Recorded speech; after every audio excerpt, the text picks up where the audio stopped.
بسم اللہ الرحمن الرحیم۔ السلام علیکم۔ مسنون دعاؤں کی برکات کے حوالے سے ہماری بات ہو رہی تھی۔ آج میں آپ کو قرآن کریم کا بتلایا ہوا ایک ایسا عمل، ایک ایسا وظیفہ بتانے لگا ہوں کہ جس پر اگر آپ عمل شروع کر دیں، جس کو آپ کرنا شروع کر دیں، تو آپ کی زندگی کا ناممکن کام بھی اللہ رب العالمین ممکن بنا دیں گے۔ بظاہر دیکھنے میں جو کام آپ یہ سمجھتے ہیں کہ یہ تو ناممکن ہے، یہ نہیں ہو سکتا، اگر آپ قرآن کریم کا بتایا ہوا وہ عمل اور وظیفہ جو میں آپ کو بتانے لگا ہوں اس پر آپ عمل پیرا شروع ہو جائیں، تو اللہ رب العالمین آپ کی زندگی کے ناممکن کاموں کو بھی اللہ ممکن بنا دیں گے۔ یہ ناممکن تو ہمارے لیے ہوتا ہے نا، ہمارے لیے یہ دنیا کے وسائل اور اسباب کے ذریعے سے جب ہم دیکھتے ہیں ہمیں لگتا ہے ناممکن ہے، لیکن اللہ کے ہاں کیا ناممکن ہے؟ اللہ کے ہاں تو کچھ ناممکن نہیں ہے۔ کائنات کا ذرہ ذرہ رب کے کن کا محتاج ہے۔ وہ رب چاہے تو اللہ رب العالمین جو ابراہیم علیہ السلام کے لیے آگ کو گلزار بنا دے، وہ رب چاہے تو موسیٰ علیہ السلام کے لیے سمندر سے جو ہے وہ راستہ بنا دے پانیوں کے اندر سے۔ اللہ رب العالمین کے لیے کچھ ناممکن نہیں ہے، لیکن وہ کن کے لیے ہوتا ہے؟ اللہ رب العالمین اپنے جو ہے قانون کن لوگوں کے لیے بدل دیتے ہیں، کیسا ایمان ہو اور کون سا ایسا عمل ہو کہ جس کے ذریعے سے اللہ رب العالمین انسان کے زندگی کے ناممکن کام بھی ممکن بنا دیتے ہیں۔ دو دعائیں ہم نے پہلے پڑھی تھیں، اس کے ساتھ ہی آگے سورہ انبیاء کے اندر اللہ رب العالمین نے دعاؤں کا تذکرہ کیا ہے۔ حضرت ایوب علیہ السلام کی دعا وہ آپ کو بتلائی تھی، اگر آپ نے نہیں سنی وہ بیماروں کے لیے تو آپ دیکھ سکتے ہیں، ہمارے چینل کی پلے لسٹ میں موجود ہے۔ اور دوسری دعا حضرت یونس علیہ السلام کی بتلائی تھی۔ اس سے آگے جو اللہ رب العالمین نے اگلی دعا کا جو ذکر کیا ہے وہ حضرت زکریا علیہ السلام کی ہے کہ انہوں نے اپنی زندگی میں ایک ناممکن مطالبہ کیا اللہ رب العالمین سے، اور کیا کہا؟ اللہ فرماتے ہیں وَزَكَرِيَّا إِذْ نَادَىٰ رَبَّهُ رَبِّ لَا تَذَرْنِي فَرْدًا، اور زکریا علیہ السلام جب انہوں نے اپنے رب سے دعا کی اور کہا رب لا تذرنی فردا، اللہ مجھے اکیلا نہ چھوڑنا، تو بہترین وارث ہے، وارث تو اصل تو ہے لیکن تو مجھے بیٹا عطا کر دے۔ دوسری جگہ سورہ مریم میں اور سورہ آل عمران میں بھی ہے، زکریا علیہ السلام کہتے ہیں اللہ میں بوڑھا ہو گیا ہوں، اشتعل رأس شیبہ، میرا سر جو ہے وہ بالکل سفید ہو چکا ہے، امراتی عاقر، میری بیوی جو ہے وہ بانجھ ہو گئی ہے۔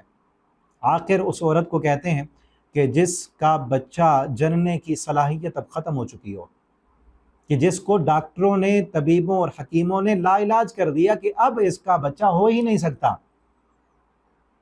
بظاہر ناممکن تھا نا، دنیا کی نظر میں وسائل اور اسباب کے ساتھ اگر دیکھا جائے تو بانجھ عورت ہے جس کو ڈاکٹروں اور طبیبوں نے لا علاج کر دیا، اور شوہر جو ہے وہ بوڑھا، ہڈیاں کمزور، سر سفید، بظاہر ناممکن مطالبہ ہے، اللہ بیٹا دے دے۔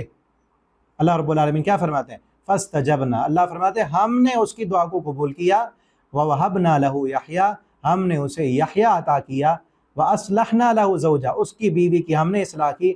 آگے وہ عمل بتائے ہیں جو عمل اصل بتانے کے ہیں، وہ وظیفہ کا مطلب یہ عمل ہوتا ہے نا کہ یہ عمل کریں بار بار، وہ عمل جس عمل کی برکت سے اللہ رب العالمین نے زکریا علیہ السلام کی زندگی کا یہ ناممکن مطالبہ جو بظاہر دنیا کی نظر میں ناممکن تھا، اللہ نے ممکن کر دیا۔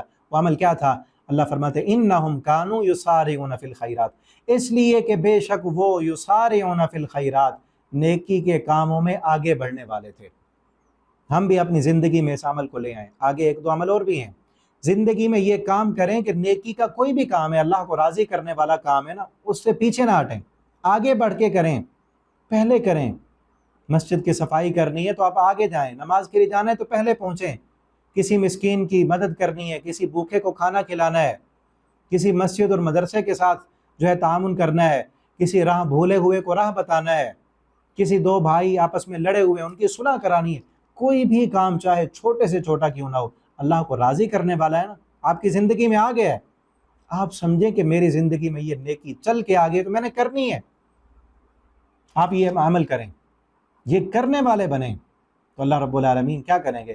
آپ کی زندگی کے ناممکن کاموں کو بھی اللہ تعالیٰ ممکن بنا دیں گے، خصوصاً میری ان ماؤں بہنوں کے لیے جن کی اولاد نہیں ہے، جن کی اولاد نہیں ہے تو ان کے لیے کیا ہے کہ یہ عمل کریں، آپ نیکی کے کاموں میں آگے بڑھنے والے بنیں، اللہ رب العالمین آپ کو رزق عطا کریں گے، اولاد بھی رزق ہے، اللہ تعالیٰ رزق کے دروازے بھی کھول دیں گے، اور اللہ رب العالمین آپ کو اولاد بھی عطا کریں گے۔ اللہ رب العالمین ہماری وہ مائیں بہنیں ہمارے بھائی جن کی اولاد نہیں ہے، اللہ انہیں نیک اور صالح اولاد عطا کریں۔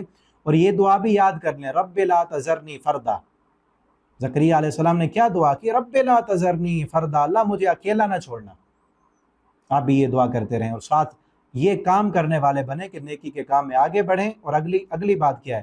وَيَدْعُونَنَا رَغَبًا وَرَهَبًا، اللہ فرماتے مجھ سے وہ دعا کرتے تھے انتہائی شوق کے ساتھ اور رغبت کے ساتھ، رجوع کرنے والے، کہ جب دعا کرتے تھے تو سست ہو کے دعا نہیں کرتے تھے، مایوس ہو کے دعا نہیں کرتے تھے، پورے یقین کے ساتھ دعا کرتے تھے، پورے شوق کے ساتھ دعا کرتے تھے، اس ایمان اور یقین سے کرتے تھے کہ میرا رب میری دعاؤں کو قبول کرنے والا ہے۔ ہماری دعاؤں کے قبول نہ ہونے کا ایک سبب یہ بھی ہے کہ دعا تو ہم کرتے ہیں لیکن ذہن میں کیا ہوتا ہے؟ پتہ نہیں پورا ہوگا، یہ مطالبہ ہمارا پورا ہوگا یا نہیں ہوگا، پتہ نہیں ملے گا یا نہیں ملے گا۔ یا کوئی دعا، وظیفہ، اذکار ہم سن لیتے ہیں، قرآن میں پڑھ لیتے ہیں، تو ہم ذہن میں کیا ہوتا ہے؟ چلیں جی اس کو جو ہے نا چیک کر کے دیکھ لیتے ہیں، ٹرائی کر لیتے ہیں۔ چیک نہیں کرنا، ٹرائی نہیں کرنی، آزمانے کے لیے نہیں کرنا، بلکہ پورے یقین کے ساتھ دعا مانگنی ہے، اور اللہ رب العالمین سے اس نیت کے ساتھ جو ہے اللہ کے دربار میں بیٹھنا ہے دعا کے لیے کہ یہیں سے ملے گا بس۔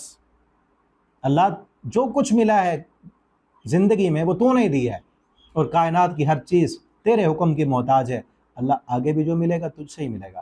تو اگلا کام کرنے کا کیا ہے؟ وَكَانُوا لَنَا خَاشِعِينَ، اور اللہ فرماتے ہیں وہ ہم سے ڈرنے والے تھے۔